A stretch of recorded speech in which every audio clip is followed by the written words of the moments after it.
प्रिय विद्यार्थियों, ऑनलाइन कक्षा में आप सभी का स्वागत है। आज हम बीए पाठ प्रथम के प्रथम प्रश्न पत्र के अंतर्गत रघुवंशम महाकाव्य के श्लोकों की व्याख्या कार्य को आगे की ओर बढ़ाते हैं।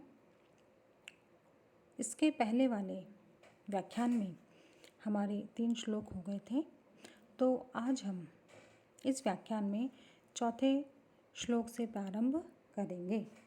विद्यार्थियों, जैसा कि आपको विदित है कि रघुवंश महाकवि कालिदास के द्वारा रचित बहुत ही उत्कृष्ट महाकाव्य है। चौथा श्लोक देखिए। अथवा कृतवाग्द्वारे वंशेऽस्मिन् पूर्वसूरिभिः मणौ वज्रसमुत्कीर्णे सूत्रस्य वास्ति में गतिः। देखिए विद्यार्थियों, इसके पहले वाले श्लोक में महाकवि कालिदास इस प्रकार से आशंका व्यक्त कर रहे थे कि वे तो अल्पमति हैं, मंद बुद्धि वाले हैं, तो किस प्रकार से वो रघुवंश नामक विशाल समुद्र के समान इस महाकाव्य को लिखने में समर्थ हो सकते हैं। अतः उन्हें अपना ये प्रयास छोड़ देना चाहिए, किंतु कालिदास ऐसा नहीं कर रहे हैं और वो एक कारण बता रहे हैं कि मैंने रघुवंश महाकाव्य क्यों लिखा। तो इस प्रकार से कह रहे हैं कि वर्णनीय रघुवंश में मेरी वाणी की गति है। देखिए, श्लोक का अर्थ इस प्रकार से है कि उत्तर देते हुए महाकवि कालिदास इस प्रकार से कह रहे हैं कि प्राचीन कवियों ने इसका पहले से ही वर्णन किया गया है। अर्थात रघुवंश महाकाव्य की जो कथा वस्तु है वो प्राचीन कवियों के द्वारा ले करके उस पे अनेक ग्रंथों की काव्यों की रचना हो चुकी है। तो इस प्रकार से प्राचीन कवियों के द्वारा किए गए वर्णन से इसमें प्रवेश करने का जो द्वार है वो खुल गया है। इसलिए इस रघुवंश के वर्णन करने में मेरी गति संभव है। और अब रघुवंश महाकाव्य को लिखने में मेरी गति किस प्रकार से संभव है, जैसे कि हीरे से छेदे हुए मणि में डोरे का प्रवेश हो जाता है। हीरा बहुत अधिक कठोर होता है और उस कठोर हीरे से मणि में जब नुकीली नोक से छेद किया जाता है तो मणि में छेद हो जाता है और फिर उस छेद में से डोरे को निकाल लिया जाता है। ठीक इसी प्रकार से जिस प्रकार से मणि में डोरे का प्रवेश हो जाता है, ठीक उसी प्रकार से प्राचीन कवि वाल्मीकि इत्यादि कवियों ने रघुवंश का वर्णन पहले ही करके इस रघुवंश महाकाव्य के लिए द्वार को खोल दिया है। इसलिए मैं अल्पमति मूढ़मति होने के बावजूद भी रघुवंश महाकाव्य को करने में समर्थ होऊंगा। विद्यार्थियों, अगला श्लोक हम देखते हैं।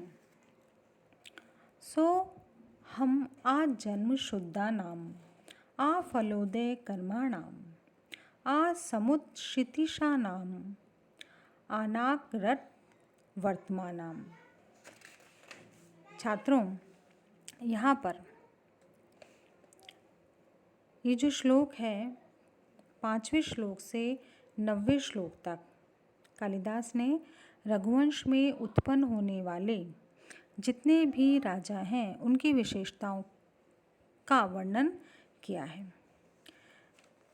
तो यहाँ इस श्लोक में महाकवि कालिदास इस प्रकार से कह रहे हैं कि यद्यपि मुझ में वर्णन शक्ति बहुत थोड़ी है, अर्थात मैं अल्पज्ञ हूँ, तथापि मैं सूर्यवंश में उत्पन्न होने वाले उन राजाओं का वर्णन करूँगा जिनके संस्कार तथा चरित्र जन्म से लेकर अंत तक विशुद्ध रहे हैं।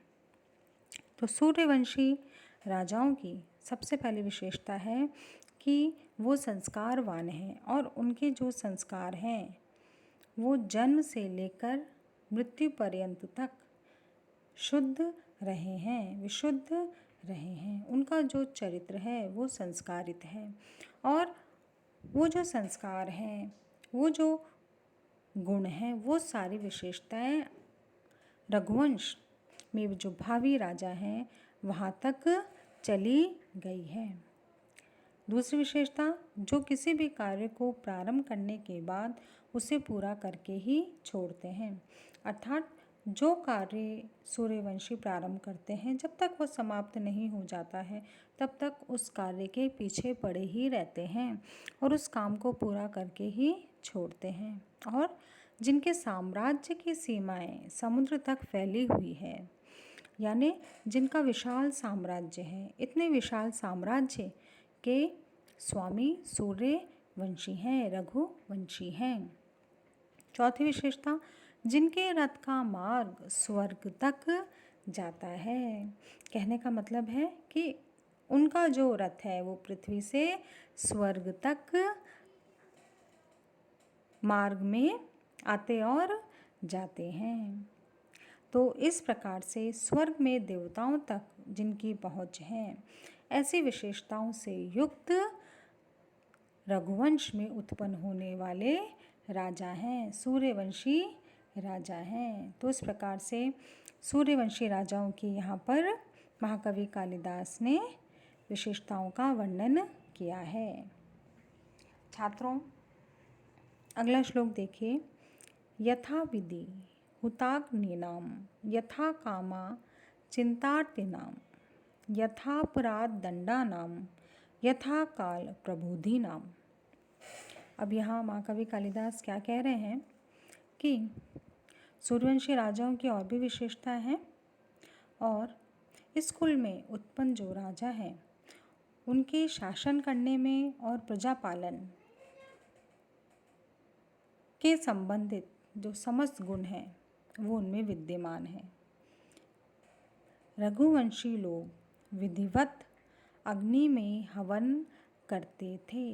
सूर्यवंश में उत्पन्न होने वाले जो राजा हैं वो सभी अग्नि में विधि के द्वारा विधिवत अग्नि में हवन करते थे और मांगने वालों को, याचकों को इच्छा के अनुसार धन देकर के उनका आदर सम्मान करते थे। अर्थात उनके द्वार पर आया हुआ कोई भी याचक खाली हाथ नहीं लौटता था। वे अपराध के अनुसार दंड देते थे। अर्थात जितना अपराध है उसी के आधार पर दंड की मात्रा निर्धारित थी। उचित समय पर ही जागते थे, अर्थात समुचित समय पर ही कार्य करने के लिए जागरूक रहते थे। तो इस प्रकार से रघुवंशी राजाओं की विशेषताओं को महाकवि कालिदास ने प्रकट किया है कि वो देव पूजन और हवन करते थे, वे अतिथि सत्कार परायण थे, उनमें दंड धारण करने का सफल गुण विद्यमान था और वे प्रजापालन के सर्वथा योग्य थे और समय रहते ही जागरूक रहते थे। अर्थात अपने कर्तव्यों के प्रति अत्यधिक जागरूक थे। प्रजा पालन में अपनी पूरी कर्तव्य निष्ठा से लगे हुए थे। तो इस प्रकार से रघुवंशी राजाओं का चरित्र यहाँ महाकवि कालिदास ने वर्णित किया है। विद्यार्थियों, अगला श्लोक हम देखते हैं।